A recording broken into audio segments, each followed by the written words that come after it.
Asante. Kwa majina naitwa Richard Matiko Masana, ni diwani wa kata ya Binagi ndani ya halmashauri ya Tarime DC.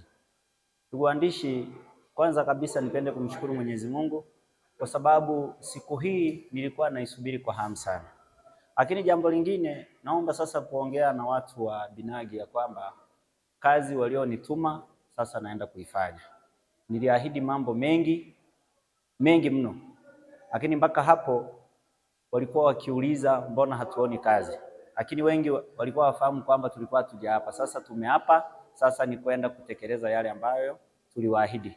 Lakini ndugu waandishi, kwenye halmashauri yetu kuna kamati mbalimbali. Nimebahatika kuteuliwa kwenye kamati ya mipango na fedha. Nitaenda kusimama vizuri kama mjumbe wa kamati na fedha kwenye halmashauri yetu. Fedha zitakazo kuwepo zitafanya kazi vizuri, tutamshauri vizuri mwenyekiti, tutafanya kazi vizuri.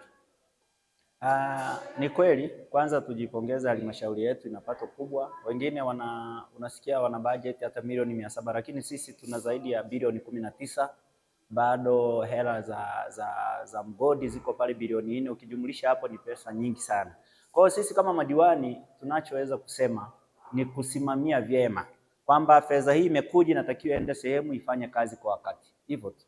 Jana mliona kilichotokea, tulipambana, lakini Mungu apanga na Chama cha Mapinduzi kina utaki, na tayari tumeshapata mwenyekiti wa halmashauri na leo tumeapishwa. Na katika kuapishwa kwetu ni katika kudhibitisha kwamba sasa tunaenda kazini. Tunaenda kazini kwa sababu mnafahamu mimi nilikuwa diwani mzoefu. Nimekuwa hapa toka 2020 mpaka 2020. Tumeanza hii ya kwenda kuwatumikia wananchi.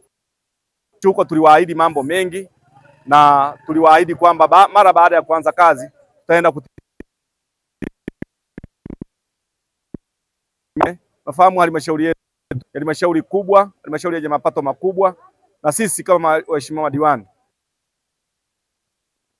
tunayo kazi kubwa ya kuhakikisha kwamba tunasimamia mapato ya halmashauri yanayopatikana ili yaende yakatekeleze miradi ya wananchi kama ambavyo kiu yao ni kubwa kuona kazi inafanyika.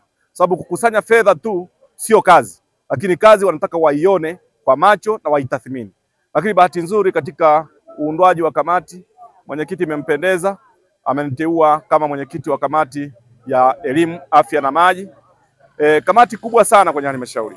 Kamati ambayo imebeba maono ya halmashauri, kamati ambayo inabeba afya za watu, kamati ambayo imebeba maendeleo ya jamii ambayo vijana wetu hata baada ya hili lililotokea tarehe 29 na baada ya muda huu ambao waziri wetu wa vijana wa masuala ya vijana anatembea, amekuwa nakutana na majanga makubwa sana. Maana yake vijana wana changamoto, na hizi changamoto kama sisi waheshimiwa madiwani ambao tumechaguliwa tunayo sababu ya kwenda kuzijibu ili kwenye maeneo yetu ambayo tunatoka. Sababu ni kweli vijana hawana ajira, ni kweli vijana wakati mwingine hawana kazi. Sasa kama hawana ajira, hawana kazi, hawana sehemu ya kufanya, lazima wakati mwingine napofika wakati lazima tuwafanye wale vijana waone kwamba nchi hii ni ya kwao.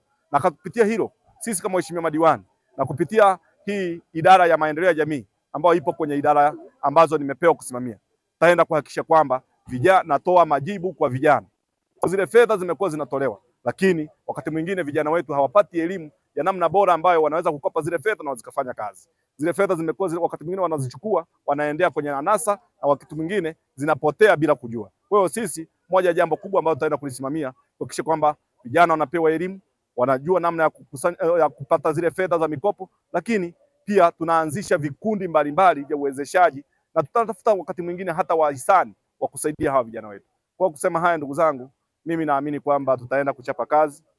Uchaguzi umeisha na sasa kazi yetu kubwa ni kujibu kero za wananchi, kujibu ilani. Na bahati nzuri Mheshimiwa Rais ameshazungumza na hali ya nchi mnafahamu ilivyo, kwamba baada ya hili janga ambalo tarehe 29 limetokea, tumeishaelekezwa na serikali kwamba sasa wahisani wetu wa maendeleo wanaweza wakachelewesha fedha ama tusipate. Kwa hiyo kile tunachokipata ndani ya halmashauri yetu tutatakiwa twende tukisimamia sawa ili wananchi wetu wasipate shida na wakaanza kujiuliza kwa nini tuwapigia hawa kura. Kwa hiyo sisi tutaenda kujibu matumaini, tutakuwa matumaini ya wananchi wetu.